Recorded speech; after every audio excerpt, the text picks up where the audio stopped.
Senhor presidente, senhoras e senhores vereadores, público aqui presente, demais autoridades, minhas senhoras e meus senhores. Uso o grande expediente na manhã de hoje, inicialmente parabenizando aos vereadores que na sessão de terça-feira passada, de forma corajosa e independente, votaram de acordo com o que o Tribunal de Contas do Estado, no seu parecer, dizia pela rejeição das contas do ex-prefeito Henrique Fenelon. Não obstante, dos 3 vereadores que votaram junto conosco, junto comigo e com o vereador Arnaldo, que já tinha esse posicionamento definido, e por não pertencermos à base de sustentação do governo nesta casa, é que eu faço justiça nesta hora, porque não acompanharam a orientação de Sua Excelência o prefeito Fred Gadelha, para que os mesmos que dão sustentação ao seu governo nesta casa aprovassem as contas de Henrique Fenelon. A partir de hoje, a gente fica ainda mais convencido que, aliás, eu nunca tive nenhuma dúvida sobre isso, da leniência, da conivência do que tem feito o prefeito atual em relação ao que saiu o vereador Arnaldo. Nunca tive dúvida, porque é um governo que inicia a sua gestão, cujo assessor jurídico já se manifestava no sentido de não apurar nada que dissesse respeito à gestão desastrosa de Henrique Fenelon. Isso é uma falta de responsabilidade. Isso é uma falta de respeito para com o nosso povo. Sobretudo, os mais de 26 mil eleitores, senhor prefeito, que acreditaram na proposta de Vossa Excelência na campanha de 2012.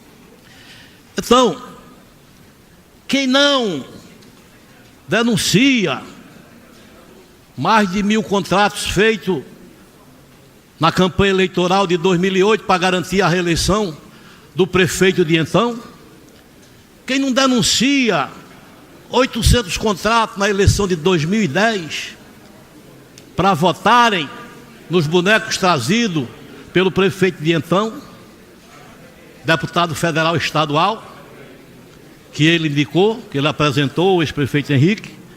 Quem não denuncia 300 contratos na eleição municipal de 2012 para transformar em votos e, consequentemente, querer garantir a eleição de um sobrinho seu? Quem não denuncia o mau uso do dinheiro desta cidade com relação à folha de pagamento, que levaram mais de 5 milhões de reais do dinheiro de Goiânia? Quem não denuncia a mal aplicação dos recursos repassados pela Agência Nacional do Petróleo com relação à verba dos royalties, tão falado neste município nos últimos 18 anos? Quem não denuncia sobre um convênio celebrado pelo governo estadual no setor de educação, onde repassou 960 mil reais para este município para requalificar a saúde em maio de 2012? Quem não denuncia nada disso, minha gente, não pode querer ter o respeito do povo de Goiânia. E aí se comprova porque o prefeito mandava que votasse nas contas do que saiu. Essa é a grande verdade. Tenho dito aqui, não é de agora. Carregava uma certa dúvida, é verdade, o ano passado, quando dizia que o governo atual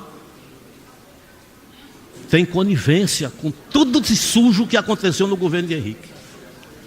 Infelizmente, eu seria a única pessoa nesta casa, não por querer ser melhor do que ninguém, de forma alguma, pelo fato de ter dito, como já fiz aqui várias vezes, estirado a mão para votar nele, dá para dar meu voto, já que eu não tenho voto, porque realmente ninguém tem voto, quem tem voto é o eleitor.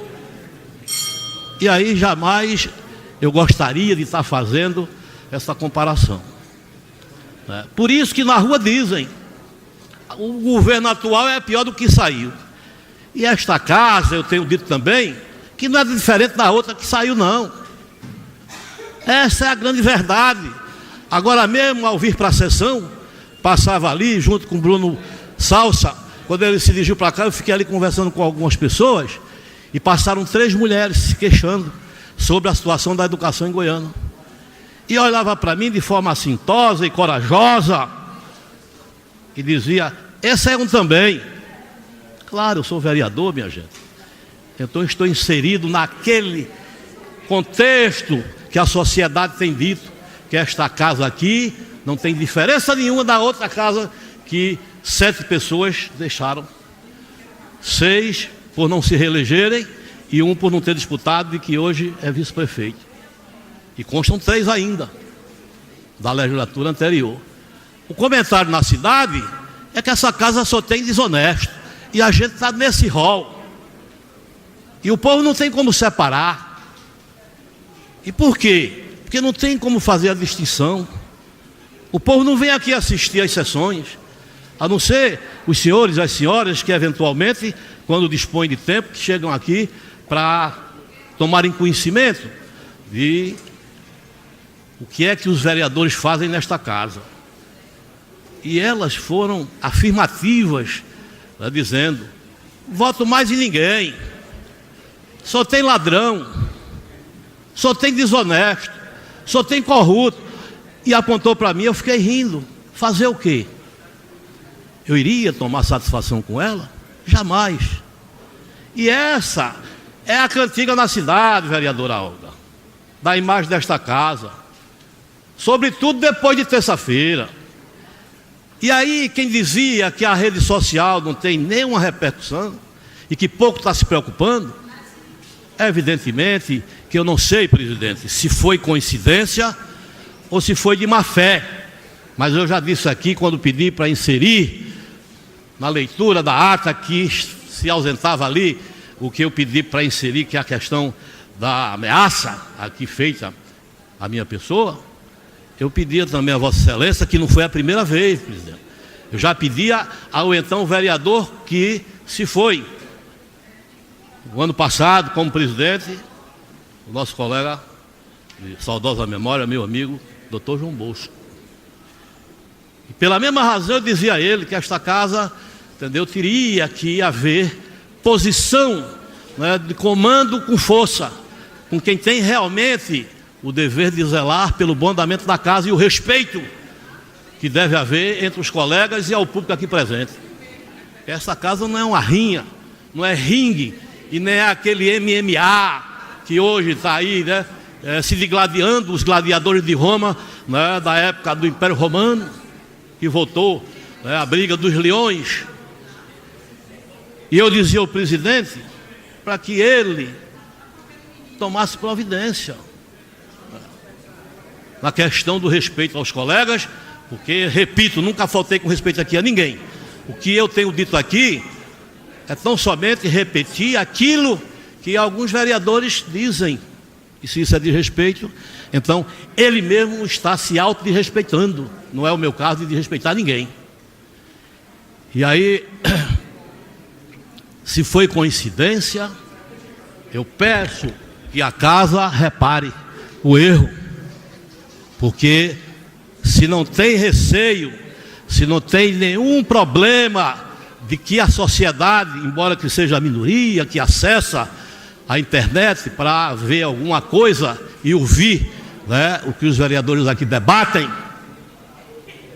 é uma coincidência muito grande, porque já houve a questão do afastamento da câmera da TV Gaiamum, que ficava aqui com o objetivo de captar melhor o áudio e a imagem, ou seja, o vídeo e o áudio, a imagem e o som daqueles que aqui usam da tribuna, embora não tenha repercussão, que aqui muita gente imagina que seja verdadeira, mas a verdade é que terça-feira, apenas 3 minutos, senhores, que estão aqui presentes, o sistema de som que grava os debates desta casa foi entregue ao senhor Sérgio Silva para que ele pudesse editar o programa da TV Ganhamun, vereadora Algacena.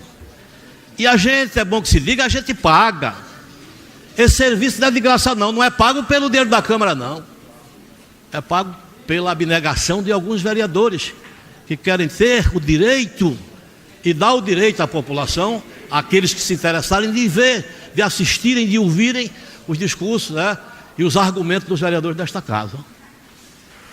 E aí, se não tem medo da repercussão da mídia, que embora seja diminuta, eu entendo que deveria dar o espaço maior possível para que a população tomasse conhecimento daquilo que a gente faz nesta casa. Essa é uma recomendação, presidente. O poder é muito bom. Agora, o poder tem duas vertentes, tem dois caminhos diferentes. Tem o bônus e tem o ônus. Então, esta casa não pode querer copiar a postura do prefeito, que só quer o bom. O ruim, ele divide com o povo. Não se pode imitar. Aqui faziam, inclusive, alusão de que contas de prefeitos em outros municípios, né, fazem como querem, maquiam, as câmaras votam como querem, né, e que tudo é de corrupção, e que Goiânia não poderia ser diferente. A gente ouviu isso aqui como argumento. Esse foi um exemplo, e a gente fica lamentando que a gente não tenha buscado realmente dar o bom exemplo. Porque dar o mau exemplo não serve para ninguém. Não serve para nós mesmos. E muito menos para o povo, na condição de político que nós somos. Então, senhoras e senhores, né, eu peço encarecidamente.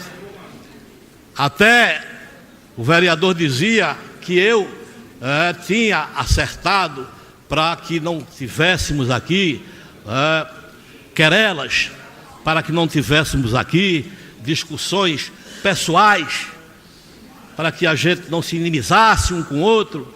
Isso numa festa de confraternização que se deram em dezembro do ano passado, com a presença do vereador Arnaldo, que me chamaram para falar sobre o assunto. Mas isso não aconteceu, e diz que a culpa é minha, e que sou eu que provoco.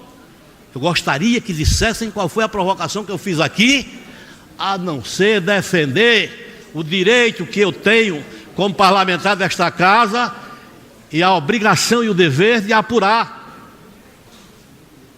supostas bandidagens, quer seja do governo atual ou do governo que saiu. E o que eu tenho feito hoje é denunciar as ilegalidades praticadas nesta casa, e muito mais ainda da gestão que saiu, porque é fato concreto, já é fato que já foi consumado. Não é questão de ouvir dizer, que o prefeito e a sua assessoria sabem disso, mas que até hoje, com 16 meses e 8 dias de gestão, ainda não teve o discernimento ou a coragem, senão a leniência que existe de jogar o lixo para debaixo do tapete. Porque eles sabem, vereador Arnaldo, Vossa Excelência sabe disso. Os outros aqui sabem que eu já falei sobre esse assalto da Folha de 5 milhões de reais, minha gente. E não foi Beto, e nem foi nenhum vereador aqui que levou esse dinheiro, não. Foi a gestão passada. Do mau uso do dinheiro, do royalty, do desvio do recurso do convênio, das contratações, tudo isso eu já me referi aqui nesta casa. E eu ouço o silêncio como resposta. Aliás, não é nem silêncio. Eu ouço um incômodo que eu causo, a ponto de ser ameaçado. Porque eu nunca aqui denigri ninguém. Eu nunca cobrei posicionamento de quem quer que seja, minha gente. Agora, eu não posso me expor aqui para passar ridículo, que eu tenho um nome a zelar. Eu já fui prefeito dessa cidade em 2 oportunidades. Eu já fui deputado estadual. Hoje eu sou um simples vereador como todos vocês, e mereço respeito. E exijo, não apenas mereço, como todos vós, pois é assim que eu me criei, foi assim a formação que meus pais me passaram. Respeitar para ter o direito de exigir respeito do seu semelhante. Então, para finalizar, senhor presidente, eu gostaria que Vossa Excelência tomasse essa providência. Repetindo, inserir na ata da sessão passada aquilo que eu relatei aqui em relação à ameaça que me fizeram, porque eu quero, inclusive, como disse, para encerrar, o CD da gravação, que foi entregue em boas qualidades, com todo o debate, ao nosso companheiro ali, do novo blog que surge em Goiânia, do Marco Vinícius, na sua integralidade, 2 horas e 13 minutos. Mas para o Goiânia, para a TV Goiamundo, 3 minutos. E aí, nós vamos representar. E eu vou pedir garantia, que eu não posso ficar aqui, né, porque eu já ouço ameaça anônima, né, daqueles que se incomodam com meus discursos aqui, porque estou apurando o assalto ao dinheiro público. Estou cansado de ouvir, sua mulher vai ficar viúva antes do tempo. E agora, como se não bastasse, na própria casa da qual eu faço parte, como membro desse legislativo, também não é a primeira vez. E aí a gente não vai ficar calado, nós vamos tomar providência. E eu vou fazer queixa na delegacia e mostrar que eu fui ameaçado aqui no plenário desta casa. Muito obrigado, presidente.